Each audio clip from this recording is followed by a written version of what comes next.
Good morning. Good morning, everybody. Welcome back to Crypto Warehouse. My name is Mike. It is the 11th of February, 2025. The most important week in crypto yet again. We have the CPI data coming out, which we talked about yesterday. And we've had a lot go on in the last 24 hours. We're going to talk about Valhalla. We're going to talk about the ETF.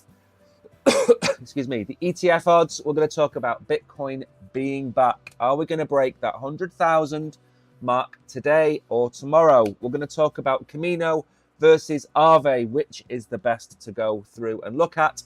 OpenAI and Elon Musk, what is all that about? And Jailstool.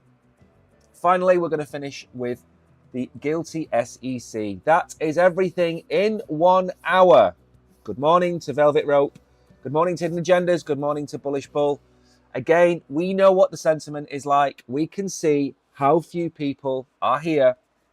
We know we are here in the trenches, and the streets will remember the likes of Velvet Rope and Bullish Bull and Kishan and KB and all of those for making it through this incredibly bearish time. Bitcoin is at $98,000. What are we going to do? Of course, we would be very grateful if you could smash the like button and the follow button. I have just dropped a red envelope. So that red envelope will open in about 30 minutes time. And that is a little bit of gratitude from us to you for watching the show. Bottom left-hand corner, we've just broken 195,000 followers. We are 4,971 away from 200,000. We are close. We are super, super close. So that's it. That's what we're going to talk about. We're not going to have too many charts today. We are going to go through a lot of X files. There's a lot to talk about in the show. So let me very quickly get back. So I've got chat open to see what you all have to say. Bitcoin then coming in at just over $98,000. It is up a little bit. Ethereum back above $2,700. XRP coming in at $2.50. Solana still holding on to $200. BNB had a big move up. I think Cardano had a big move up yesterday as well. That went up to 80 cents. I told you yesterday 70 cents was a good price to get Cardano. It will go back over a dollar. Charles has been hinting at meetings. I'm going to show you one of those tweets. So the top 10 hasn't done too badly in the last 24 hours. Big gainers and big losers. Again, some of these coins here are the ones that I think were overly sold off last week, including Virtuals, including Radium and Cardano. Sui was massively oversold. Celestia, $3.46. Remember we were talking about that at $20. Litecoin is up a little bit at $127. We've got some news about Litecoin coming up. And just for Tariq, we have the Litecoin chart with some targets that I have for the bull run. Losers then, Mantra is down, but is it really? Is it really down? It's at 6 whole American dollars. It was below 80 cents not that long ago. This time, no, not even this time last year, last summer, it was at 80 cents. Solana is down a touch. There really isn't many in the way of losers. I think we should just get on with some news. Why not? Again, this is another bullish week for me. I think the CPI data could surprise us, and I think we could see a pump this week. But you can't predict that. North Carolina introduces a bill to buy Bitcoin and incorporate it into the state's investment funds. This is about the 23rd, 24th state in America that is looking to do this. Probably in about 6 months' time, we're not going to carry these news articles because America and the states within America will all have Bitcoin within their investment funds. It is happening, ladies and gentlemen. It is happening.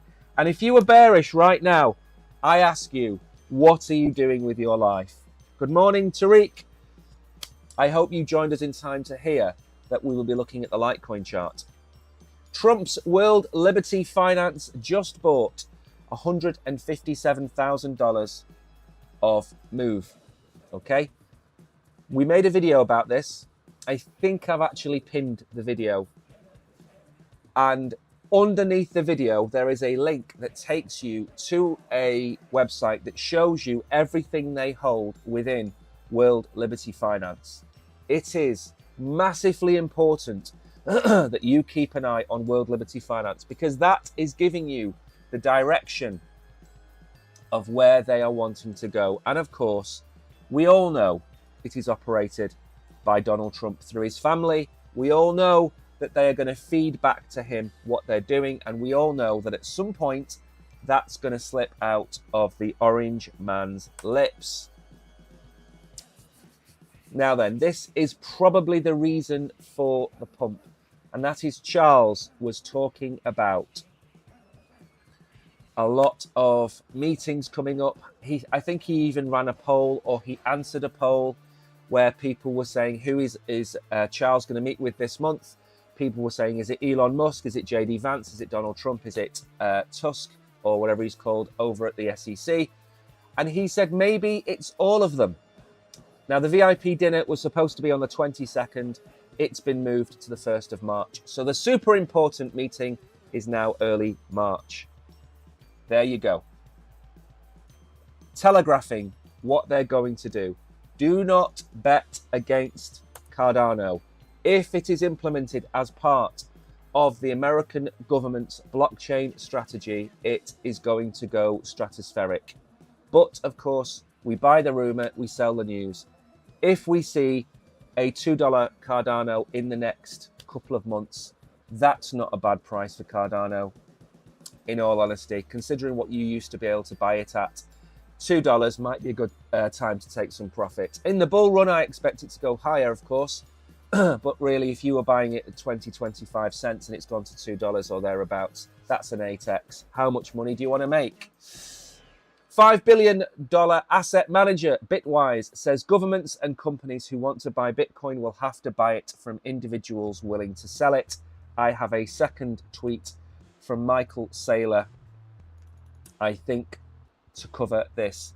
There is an impending problem with OTC. OTC stands for over the counter, and it basically stands for where people buy their Bitcoin from when they're buying large amounts of it. They don't buy it from spot, they don't buy it from the open market, because that affects the price. Now then, there's been no change in Tesla's Bitcoin balance, still 11,500. You have seen reports probably last night saying that Tesla has increased its holdings. It hasn't. Okay, it hasn't increased its holdings. As this gentleman says here, do not speculate, validate. Okay, it never happened. They still have the same number that they had 2 years ago. This is what I am talking about. There are only 140,000 Bitcoin left on the OTC markets. If MicroStrategy makes 3 more purchases, all OTC Bitcoin will be depleted. If the ETFs accumulate as much as they did in January, OTC BTC will be depleted. If the US and 15 states begin to buy Bitcoin, you get the idea. There's almost no Bitcoin left for institutions. I have been saying this for 2 years. We are going to run out of Bitcoin, and 2 things are going to happen. Either the demand falls, which is not going to happen, or the price goes up to a level where people sell. Now, that could be $150,000. That could be $250,000. That could be $500,000. It could be $1 million. There's not enough Bitcoin to buy. There's not enough Bitcoin on exchanges. There's not enough Bitcoin in the OTC reserves. Listen and make sure you have enough Bitcoin for when the problem actually becomes apparent. At this moment in time, you are seeing these smaller accounts, probably a few 100,000, 33,000 followers. MicroStrategy and Michael Saylor are tweeting about it, yes, but not many. A third of all OTC Bitcoin was bought in January. So, as I said, the demand has to fall or the price has to go up. If the price doesn't go up, the demand stays the same, we will have no Bitcoin left. Bear that in mind. Bear that in mind. I'm not telling you to go and buy Bitcoin. I'm not telling you that 98,000 is a good price to buy Bitcoin. I am showing you what is going to happen. And all I'm going to say to you is toilet paper. Do you remember during COVID, what did we run out of? We ran out of toilet paper. Why did we run out of toilet paper? Because when people thought there was going to be a supply shock, they bought even more toilet paper. When this gets into the mainstream news that there's not enough Bitcoin left to buy, everybody's going to buy more. If the demand is 2,000 Bitcoin a day and we find out that potentially there's no Bitcoin left to buy, that demand is going to go to 6, 8, 10,000 Bitcoin a day. That's what people do. They don't want to buy Bitcoin at $15,000. They want to buy Bitcoin at $150,000 when we're running out of it. I don't understand, but there you go. Now then, Ben Cowan, the meme coin grifter playbook. Again, this is somewhat to do with what we're going to talk about, jail stool. Shill a meme coin. Act all tough as it goes up. Get quiet about it as it goes down. Go back to step one. Again, this is what the shillfluencers have been doing on your timeline for the last 2, 3, 4, 5, 6 years. They'll come on here and they'll say, Dave AI, it's going to go to $20 a coin. It's only at 5 cents. Go and buy Dave AI. Go and make yourself hundreds of millions of dollars. And what's going to happen? It's going to go through the floor because it was never going to go up. It was always going to go down. And this Ben Cowan tweet is directly related to jail stool, which we're going to look at. But again, I say this to you almost every day.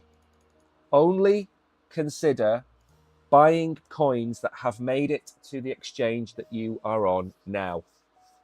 Yes, you will have missed out on some of those early gains, but you will also miss out on being rug pulled. Think about that.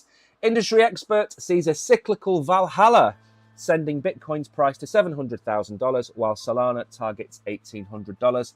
Again, take these targets with a pinch of salt. Okay, this is silly season, and we're going to see more of silly season as we go on. Okay, Bill, we'll call him Bill. We're not going to murder his last name. The CEO of crypto investment firm Abra Global took to X to stir the community with a bold price prediction. He proposed that Bitcoin coulda, woulda, shoulda, go all the way to 700,000 per coin during the market cycle due to an incoming gigantic liquidity injection. He sees a Valhalla to begin Q1. He believes that the price will be the base case at $350,000. Bitcoin is trading at $98,000 as we speak. We're going to look at the chart in a second. Despite having lost some of its value, he says the only way is up, which was a song, I believe, by Jazz in the 1990s. Beside predicting that Bitcoin is on pace to hit 700,000, he also believes that Ethereum and Solana are on their way to $8,900 in a base case. And again, do you know what? I will agree with that. I do think $8,000 is a solid target for Ethereum. I do think $900 is a solid target for Solana, but I draw the line at some of these targets. However, he gives you his reasoning. This administration wants interest rates much lower, and they'll do whatever they have to achieve that. They also need to refinance $7 trillion in debt. Tax cuts are coming. All of this equates to a massive liquidity injection, whether via QE or some other means. We talked about QE yesterday, money printer being turned on. He was referring to QE, increasing the money supply. Trump's admin proposed tax cuts could boost the liquidity surge again. Turn the money printer on, reduce interest rates, and cut taxes. They're going to make the majority of people richer. So he will also dig for more oil, which will in turn cut the price of gas. That will reduce the cost of the supply chain, which will then mean that your steak and eggs in America will be cheaper than they are today. Cyclical Valhalla is coming. Those with brass balls will be rewarded accordingly. Have you got brass balls? That's the question. That should be the poll question of the day. Have you got brass balls? Good morning, KB. Welcome to the stream. I hope you are well. So he is bullish. Larry Fink is bullish. Everybody is bullish. Everybody is saying that Bitcoin is going to $700,000. I absolutely disagree with $700,000. I think the absolute top for me is about $250,000. That's my absolute top. I would also really appreciate TradingView not being a bag of balls. That's what I would like. And remembering the charts that I've looked at and not just bring up a random chart when I paste the correct URL in. So Bitcoin's coming in at 98,150. It's up just under 1%. We're still in the range. One thing that I didn't point out yesterday, which maybe I should have done, is that this line here, which is the 92,000 line, the one thing I didn't point out yesterday, which I looked at this morning, is just how many times we have wicked down to it. Okay, now yes, we did wick through it, but they were wicks. We have hit this line 6, 7, 8 times, and we've bounced every single time. And yet, every time we come down, we are scared because we have PTSD. We are PTSD Kitty on this channel, and we believe that we shouldn't be having these targets up here. We think we should be looking down here because every single time in the bear market, we came down to these levels, we broke them and came straight back down. And I think we need to be a little bit more bully bull, okay? We are not in the same negative mindset that we were in 2 years ago. We are in a nice range that we've held for a long period of time. So although we do have PTSD Kitty, we shouldn't be too scared. We shouldn't be too worried. Now, what and where are we going? Okay, I think that if we see a really, really positive CPI print, I think we're going to go back towards 106,000. Okay, we are at 98,000. We are a hair's breadth away from hitting 106,000. And if we do break that, then of course the 112,000 in the bottom right hand corner of your screen is what I expect us to go to next. The CPI data coming out tomorrow is critical, but it's not the end of the world. We have the FOMC meeting coming up in a couple of weeks' time. Now, if the CPI data comes in on par or slightly less, as people predict, that is going to give the Chairman Powell gang a reason to cut interest rates. So it's a snowball effect, and that snowball effect starts tomorrow. Tomorrow, we should see inflation slowly coming down. In a couple of weeks' time, we'll have the FOMC meeting where they'll start to cut interest rates, and then QE can begin. All of this means we should be looking into this zone, okay? This is the happy zone. Let's put a happy smiley face in there. That's the happy zone. And what we want is we want a happy zone to be drinking from the Bitcoin pool of despair, which is where everybody is now at $98,000. The reason everybody's so upset is, of course, that the alts have been wrecked. The alts are down massively. Some alts are down 5%, 10%. Some alts are down 40, 50%.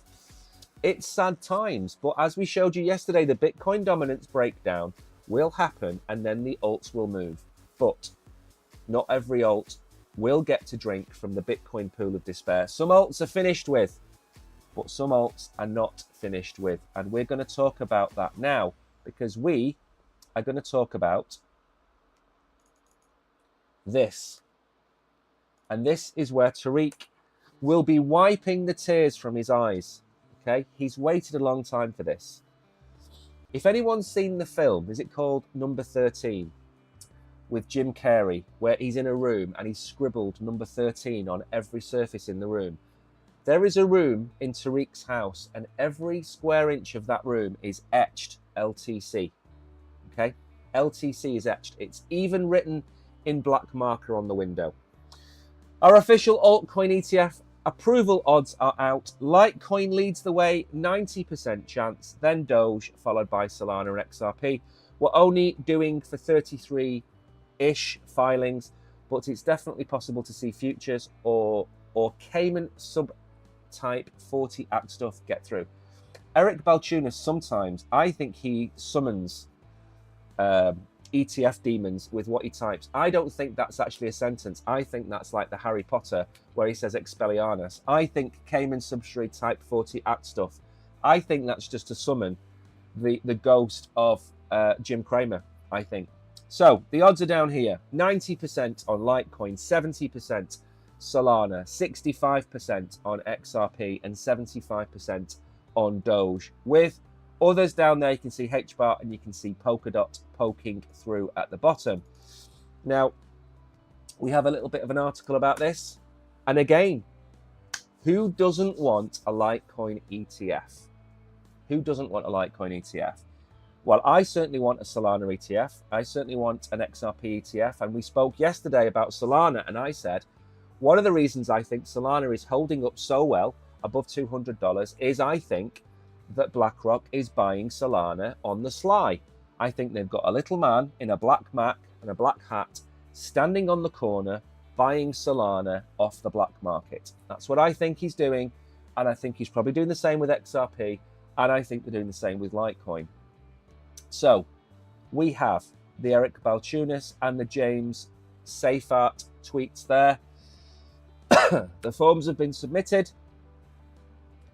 The reason that I think Litecoin is a dead cert is very simple. Litecoin is a proof of work, and it is a fork from Bitcoin. It has everything.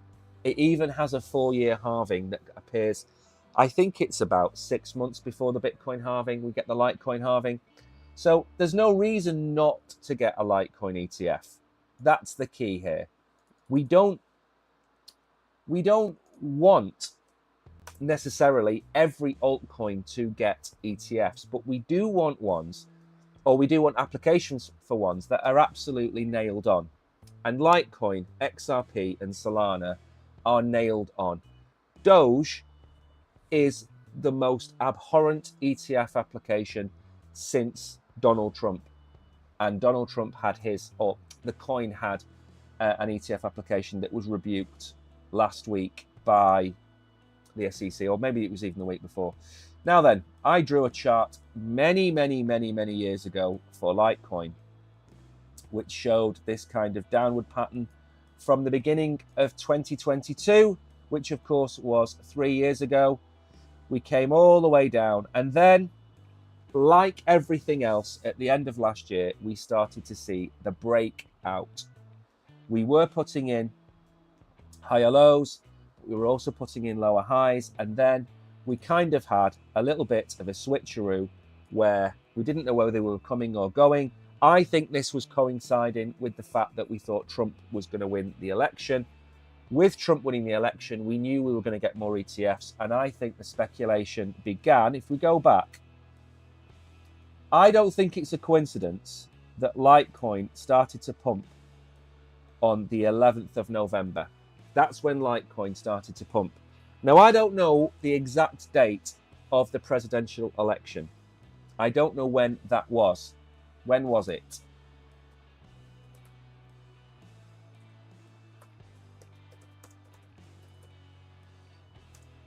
Was that November the 11th? Was it near November the 11th?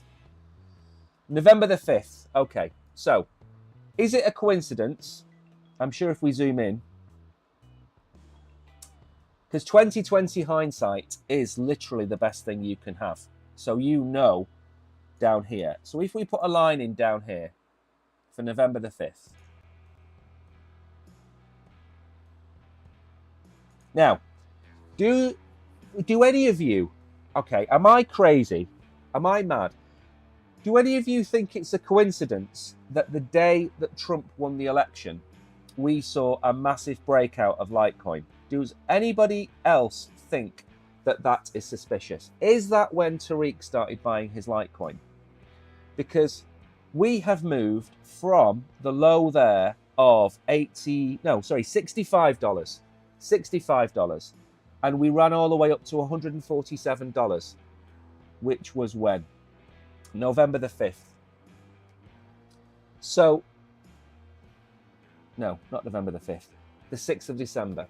So exactly 1 month from the lower 65 to the high of 146. Does anyone think that's a coincidence? I don't. I don't know whether I'm just stuck in an echo chamber believing that everything's a coincidence or not. But we did come up, we did break up, and you know, we have got this level here, which is 136, which seems to be forming some sort of resistance. What's going to happen with this level of resistance? It's going to break. So we could very well see this kind of action from Litecoin.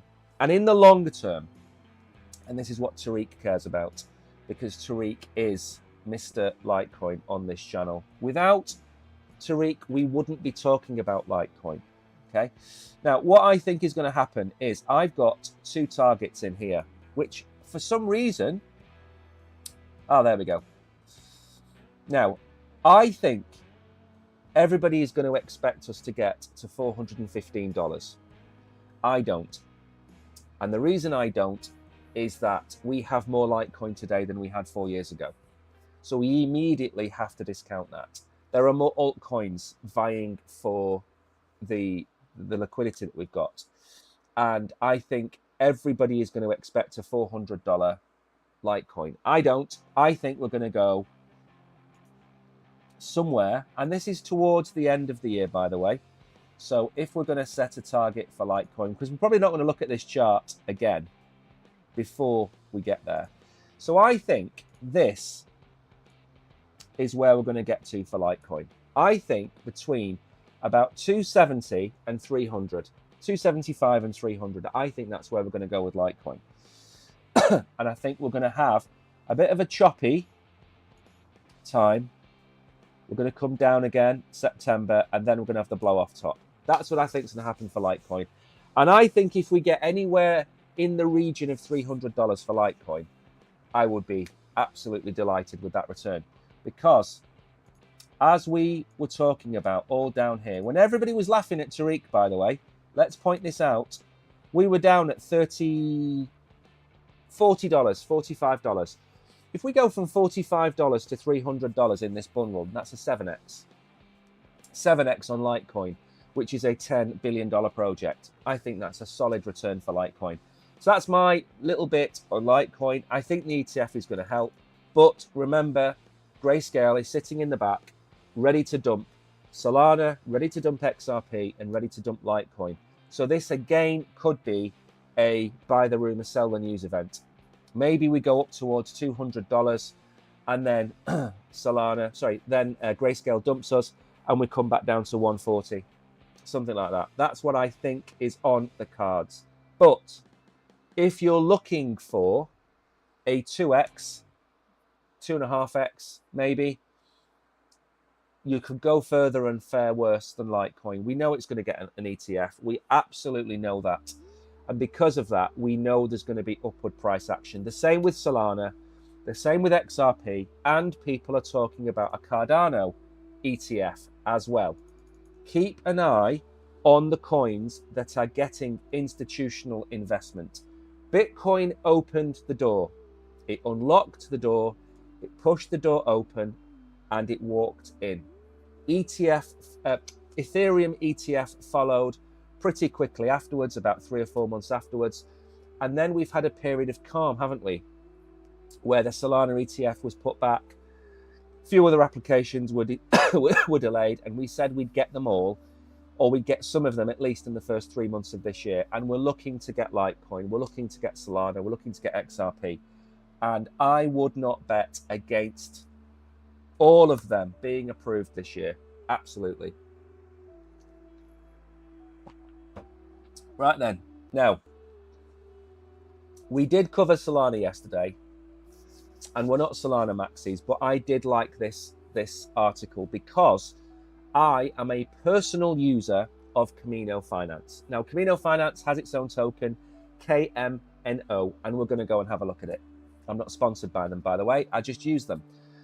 And Anatoly has claimed that Camino is better economic value in feud with Aave's founder. Now, I have never used Aave. I own Aave, but I've never used the blockchain. We've covered the blockchain, yes, never really used it. So although I'm using Camino, I am going to be blind to the benefits of Aave, but of course, I'm going to extol the virtues of Camino. So the co-founder started a feud claiming that Ethereum's Aave was running on not Avalanche, Aave on Ethereum, was running on vanity metrics. He praised Camino as the superior protocol as Solana apps aimed for profitability first. Again, there's lots of projects on Solana that make a fortune. Forget meme coins. That's the culture in speech marks. You'd have the likes of Camino, you have the likes of Step, you have the likes of Jupiter, you have other projects over there, Cloud Token, for example, which is the LST. There's loads of projects over there that make money. And that should be the bottom line for anything in crypto. If it doesn't make any money, what's the point of it? Look at Lido on Ethereum. It makes a fortune. Look at stable coins, Tether and Circle. They make a fortune. So there are projects out there that make a lot of money. But there are other projects out there that, as it said here, they run on vanity metrics.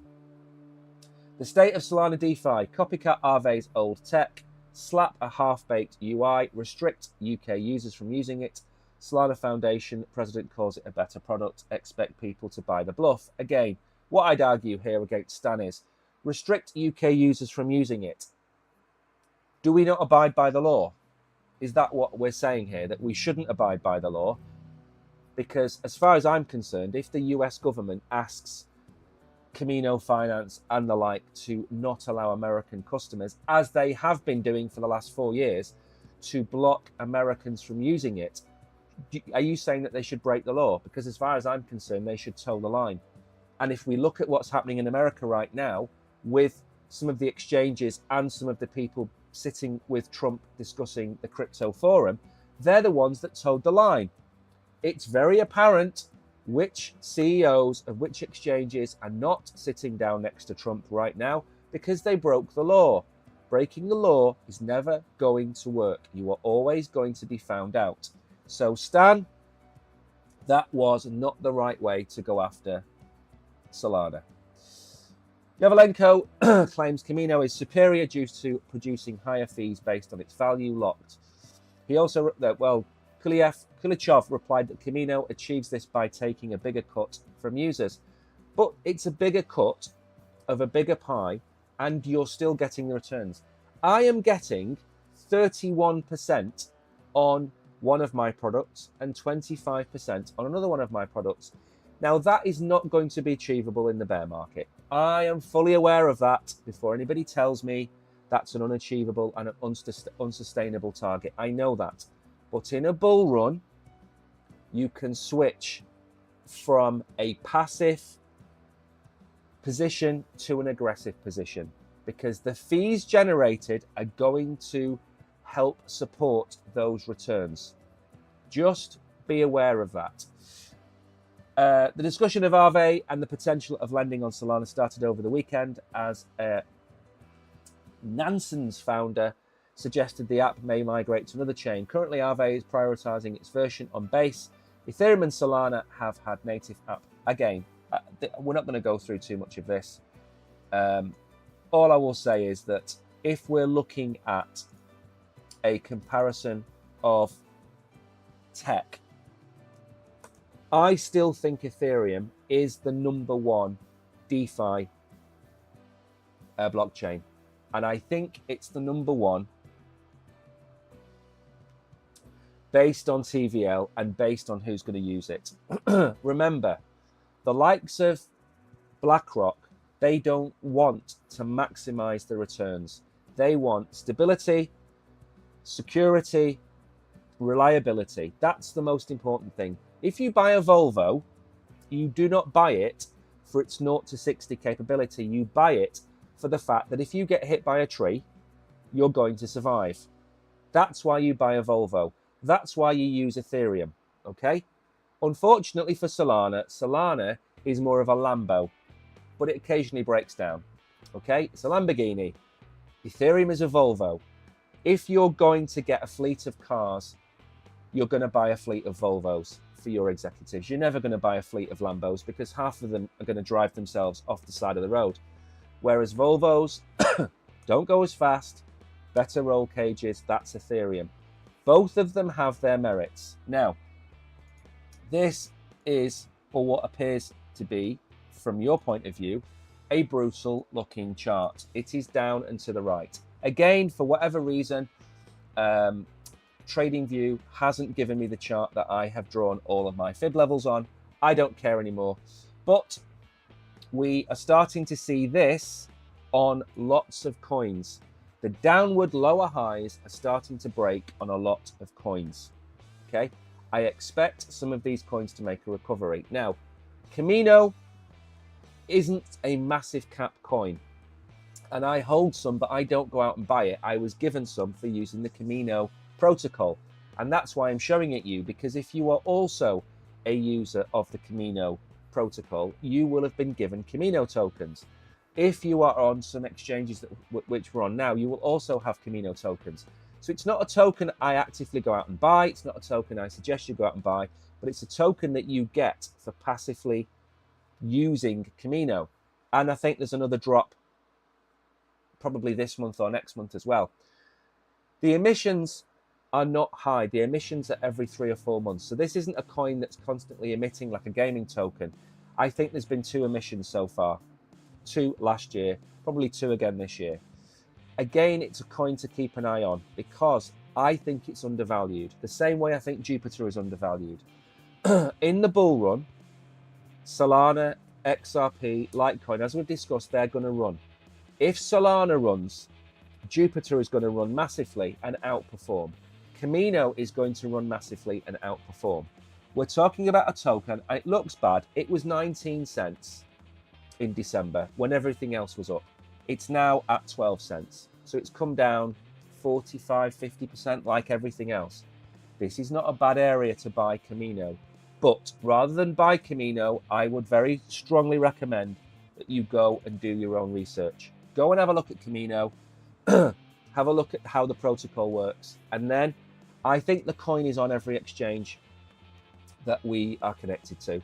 So I think it's, I'm not going to look now, but I think it's on the majority of exchanges. So it's a coin that you can hold.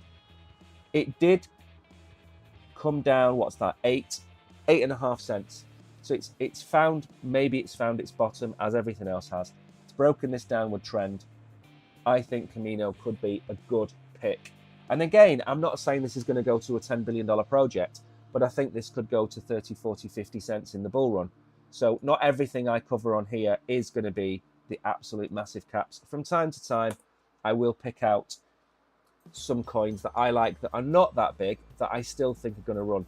So Camino, the biggest lending platform, as far as I'm aware, the biggest lending platform on Solana.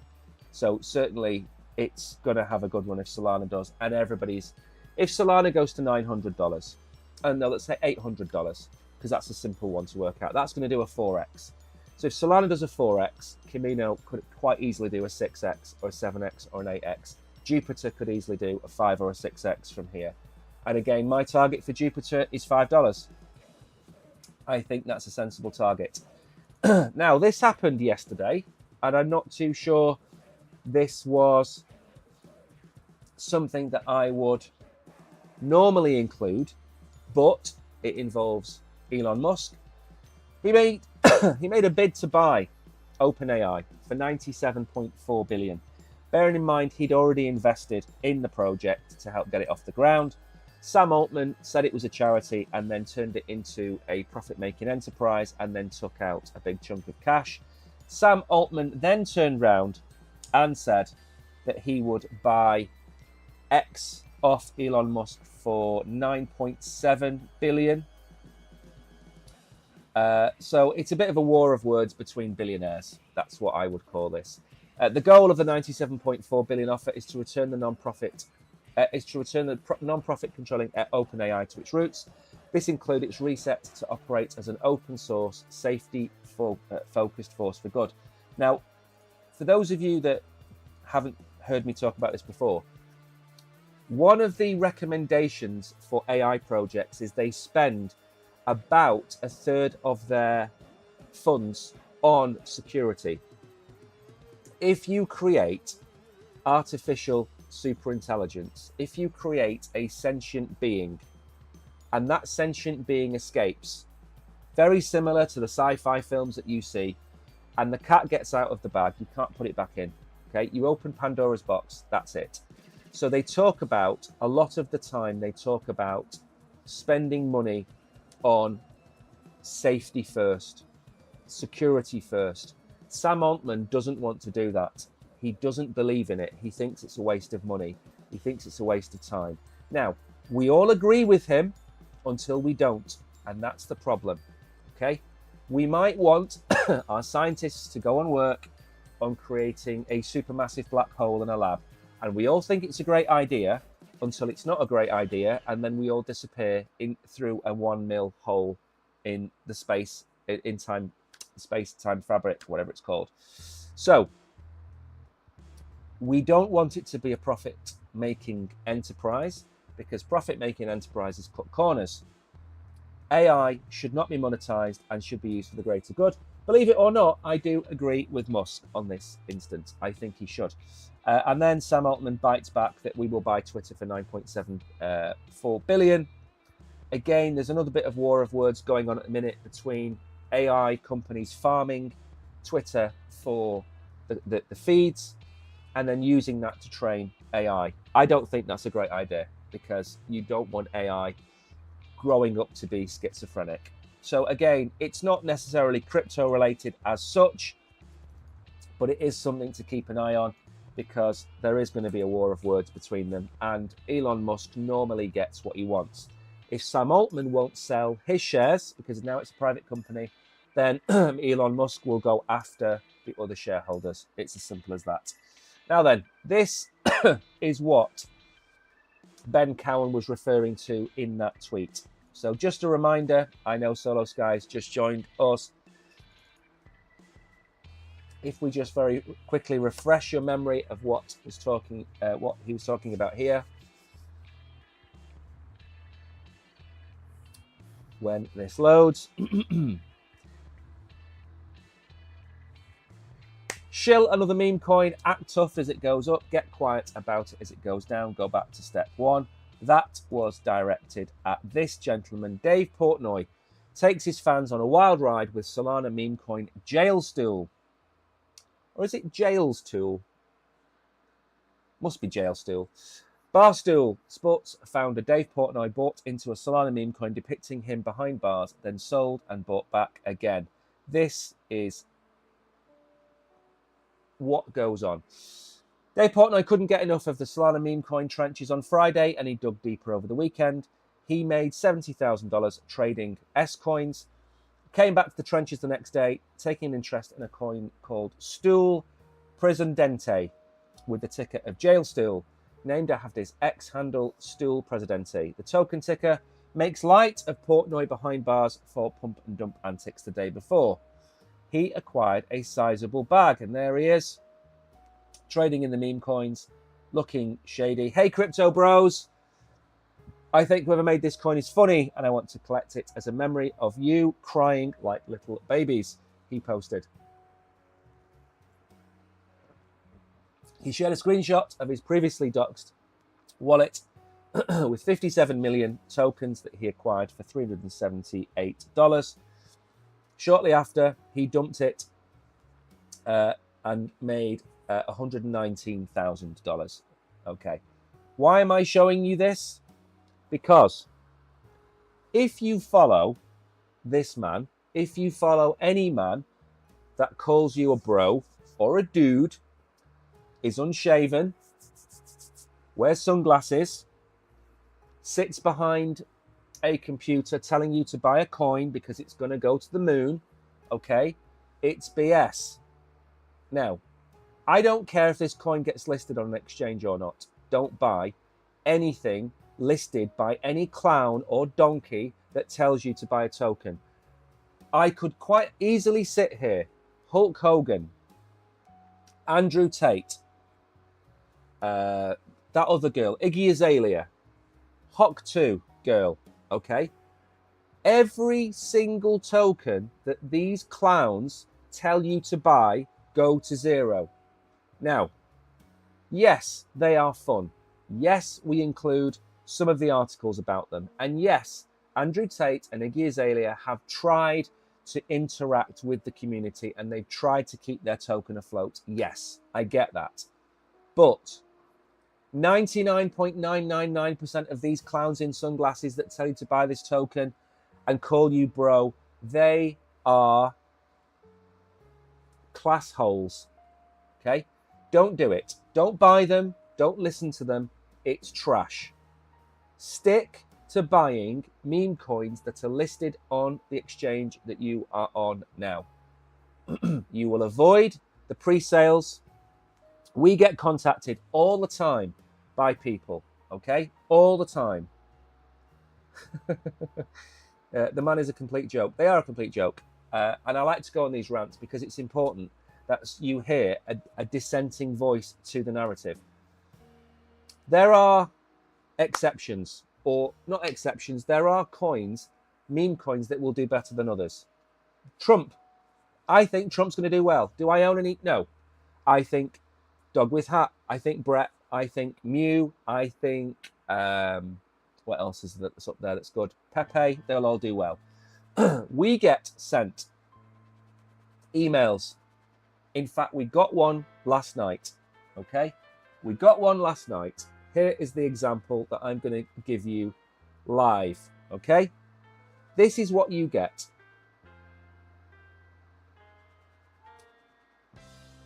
You can't read the email. Maybe I'll publish it on Twitter.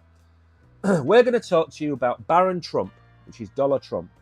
It's got the token name. It's on the BNB chain. It's got a contract address. It's got the website. We believe that this will do well.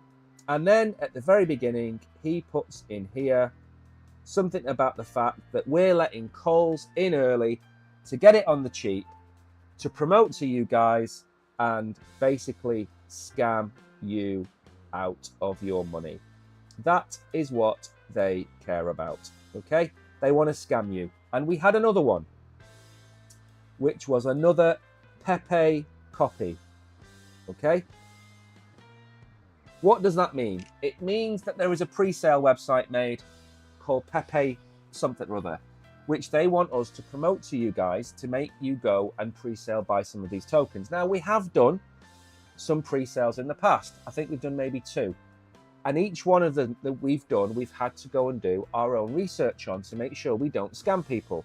And the ones that we've covered have given away free tokens. Free tokens.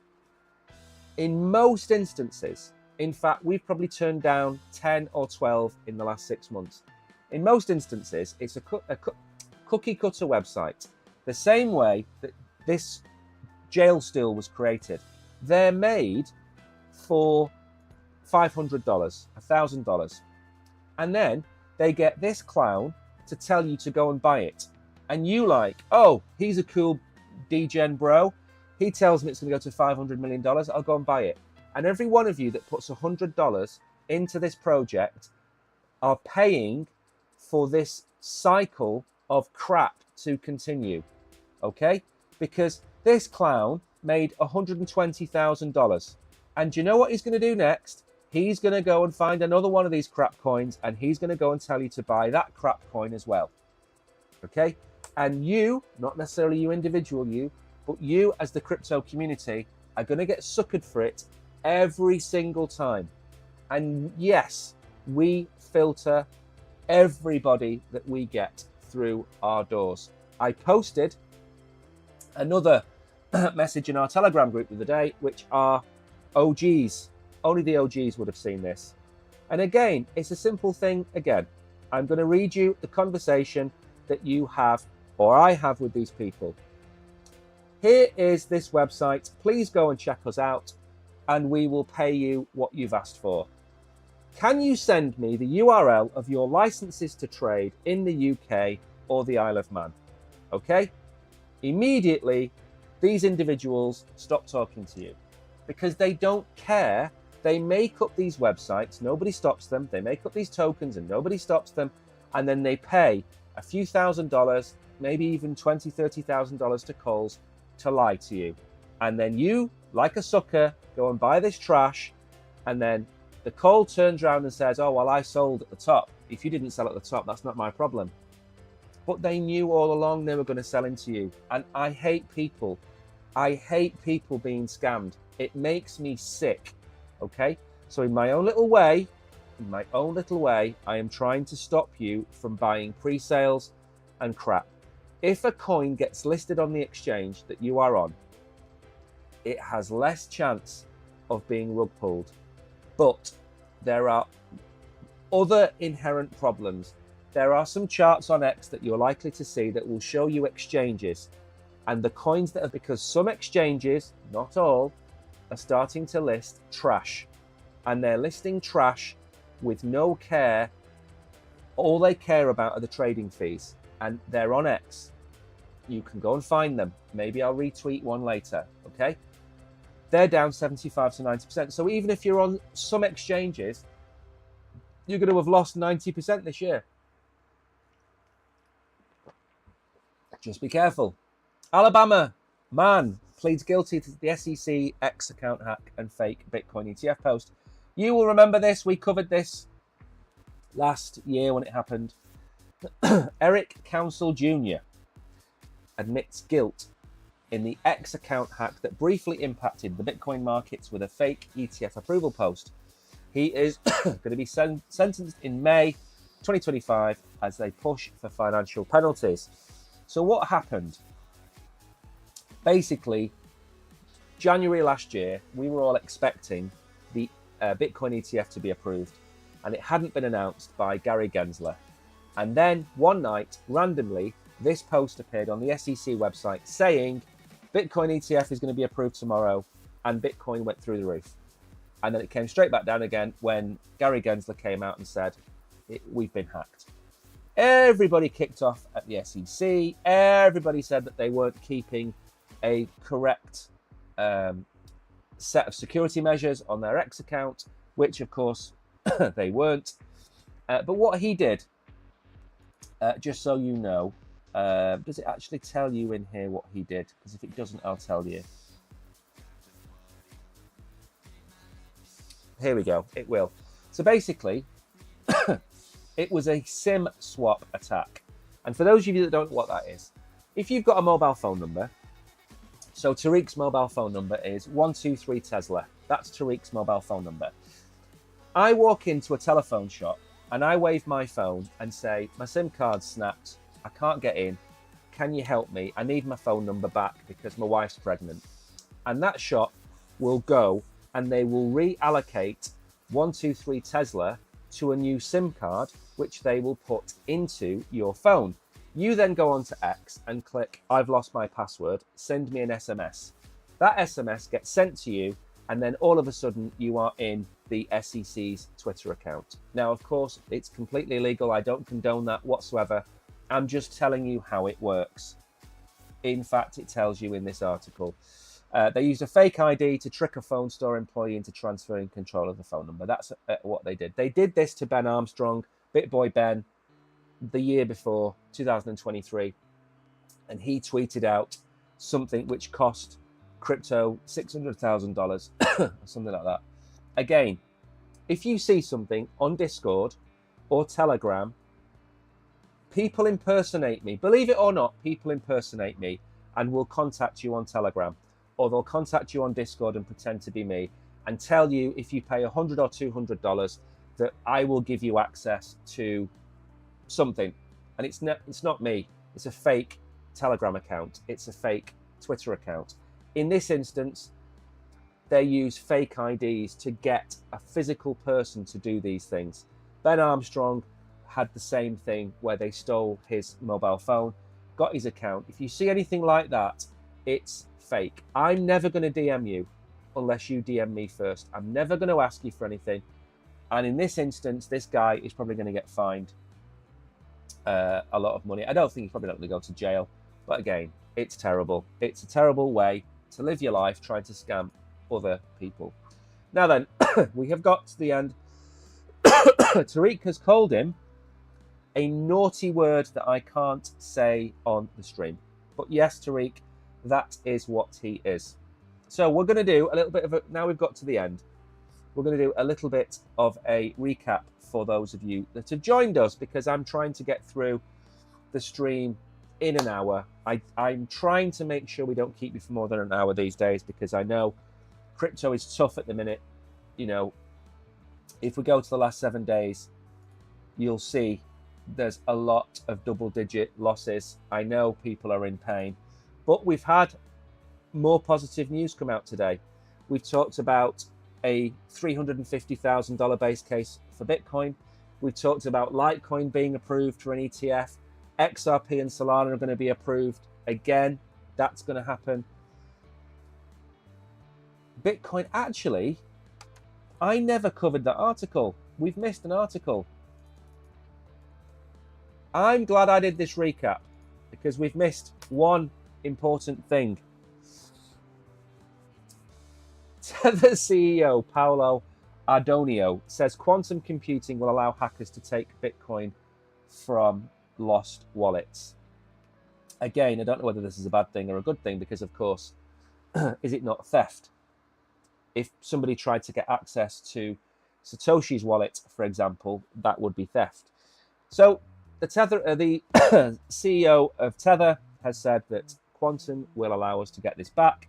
He says that while active crypto users may move their funds to quantum-resistant wallets, those who have abandoned or lost their stashes won't be able to do so, leading to those Bitcoin eventually being extracted via new tech. The question is, who does the extracting? What does it cost? And is it legal? That's the question. Quantum computing is still very far from any meaningful risk of breaking Bitcoin cryptography. All people alive will move Bitcoin into new quantum-resistant addresses. Any Bitcoin in lost wallets, including Satoshi, if not alive, will be hacked and put back into circulation. Again, I don't think this is a good thing. Satoshi's got 1.001 million Bitcoin in his wallet. Do we really want that back in circulating supply? And who legally has the right to do that? Because once it's hacked, that million Bitcoin is going to be in a marked wallet. It can't go to an exchange. It's going to be taken from one wallet to a wallet that can't be used. He goes on to note that even if such a thing were to happen, it would have no impact on the supply. There is only 21 million Bitcoin, as we know. It's trading. We don't even really care about that. So that was basically the article that I missed out. That was a nice little simple thing to throw in there. I do think that there will be new Bitcoin addresses created in the future. I think Ethereum's probably going to go the same way, and other tokens are going to go the same way, to create a resistant wallet against quantum. And we remember, we're in a period of flux where we've got quantum computing, we've got AI. If we went back 30 or 40 years and showed the professors of the time 30 or 40 years ago where we are today, they would probably all go white in the face. The writers of films like Terminator would probably go white in the face. If you combine quantum computing with ASI, then we need to make sure that we control it. And we might not need Bitcoin to get rich, because we might not be here. And I'm not being overly dramatic about that, but AI is going to make fundamental changes to the way we live. A lot of it positive, as I've said before, but some negative. Now, Bitcoin is hanging on to $98,000 like a cat with a squeaky toy. Ethereum is just about holding on to $2,700. Remember, the CPI data comes out tomorrow. We're likely to see some volatility in the markets.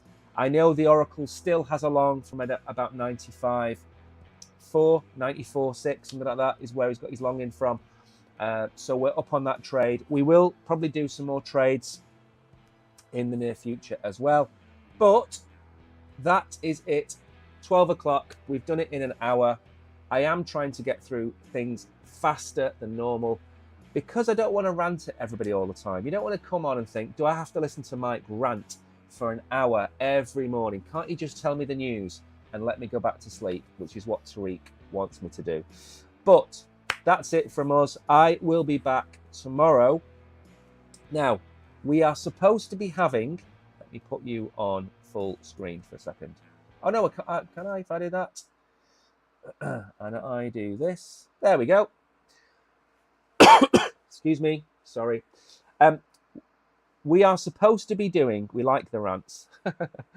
We're supposed to be doing a wolf a wolf quid game tomorrow night. We had, I don't know. Oh no, we haven't got it. Okay. We're supposed to be having a quid game night tomorrow night. I don't know if it's going ahead tomorrow night. I don't know if it's going to be moved to Friday. I don't know if we're going to do it next week. But we are going to do it at some point. But it is scheduled for tomorrow night. But certain things have happened that mean we're probably going to get delayed. Tariq is awake and motivated. Yeah, but you're awake now. But the second I put the outro music on, you know, that's like a lullaby. It will help you go back to sleep. And then you'll sleep and dream of your 4th Tesla that you will want to buy. So thank you, everybody. Thank you, Tariq. Thank you, KB. Thank you, Solo Sky. Thank you that everybody's in chat. I will see you in the morning. I haven't made a video in a while because of this. I keep coughing. I can't get rid of this stinking cold that I've had for weeks now. But anyway, thank you, everybody. See you all in the morning. Take care. KB, Tariq, everybody else. See you soon.